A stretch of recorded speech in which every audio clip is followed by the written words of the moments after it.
মায়েদের বড় দুশ্চিন্তার জায়গা, আমার সন্তান পড়াশোনা মনে রাখতে পারে না বা পড়াশোনা করতে চায় না, বা তার জ্ঞান বুদ্ধি মাতাজি একটু কম, তাহলে আমি কি করব? এটা কি কোনো শাস্ত্রীয় ব্যাখ্যা আছে?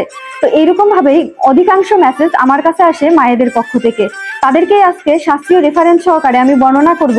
তো প্রথমেই আমি ভাগবতমের 2য় স্কন্ধের 4র্থ অধ্যায়ের 20 নম্বর শ্লোকের ব্যাখ্যা করব, এবং এখানে ব্যাখ্যায় বর্ণনা করা হয়েছে জীবেদের তাদের পূর্বকৃত কর্ম অনুসারে বুদ্ধি প্রদান করা হয়, এবং সমস্ত জীবেরা সমবুদ্ধি সম্পন্ন কখনোই হন না, এবং কি তাদের বুদ্ধির বিকাশের পিছনেও তাদের পূর্বকৃত জন্মের কর্মের ফল এবং ভগবানের নিয়ন্ত্রণ রয়েছে। অর্থাৎ কে কতটুকু বুদ্ধিমান হবে, কার কতটুকু বুদ্ধি থাকবে, সেই সবকিছুই কিন্তু ভগবান আগে থেকে নির্ধারণ করে দেয় তার পূর্বকৃত কর্ম অনুসারে। এটা আবার গীতার 15 অধ্যায়ের 15 নম্বর শ্লোকেও এই বিষয়ে ব্যাখ্যা করা হয়েছে। পরমাত্মা রূপে ভগবান কিন্তু আমাদের সকলের হৃদয়ে বিরাজমান আছে। এমনকি ভগবানের কৃপায় কেউ স্পষ্টভাবে তার পূর্বকৃত সমস্ত কর্ম মনে রাখতে পারে, আবার কেউ তার সদ্য করা অর্থাৎ একটু আগে কি কর্ম করেছে সেটাই সে ভুলে যায়, অর্থাৎ সে আগের জন্মের কর্ম অনুসারে এটা প্রাপ্ত হয়।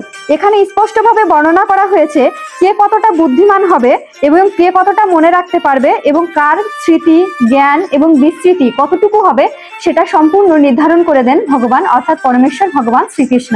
তাহলে এখন আপনাদের প্রশ্ন জাগতে পারে, তাহলে আমার সন্তান কে মানে আমি চেঞ্জ করতে পারবো না, বা তার এই জ্ঞান বুদ্ধি বৃদ্ধি করার কি কোনো উপায় নেই?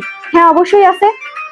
শাস্ত্রে বলা হয়েছে যে কৃষ্ণ ভজে সে বড় চতুর, অর্থাৎ আপনি যখন সেই সন্তানকে কৃষ্ণ ভাবনামৃতে রাখবেন এবং কৃষ্ণময় জীবন গড়ে তুলবেন এবং তাকে ভগবত ভক্তি যাজন করাবেন, তখন তার ভিতরে বুদ্ধির বিকাশ সৃষ্টি হবে।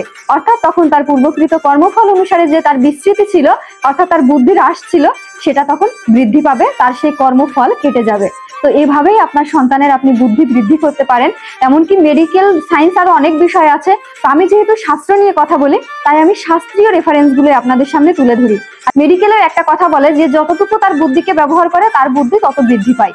আমাদের ব্রেনকে আমরা যতটুকু কাজে লাগাই আমাদের ব্রেন ঠিক ততটুকু কাজ করে, অর্থাৎ যে যতটুকু কাজ করবে ব্রেনে ততটুকুই হবে। তো ধন্যবাদ সবাইকে, ভিডিওটা অবশ্যই শেয়ার করে দিবেন।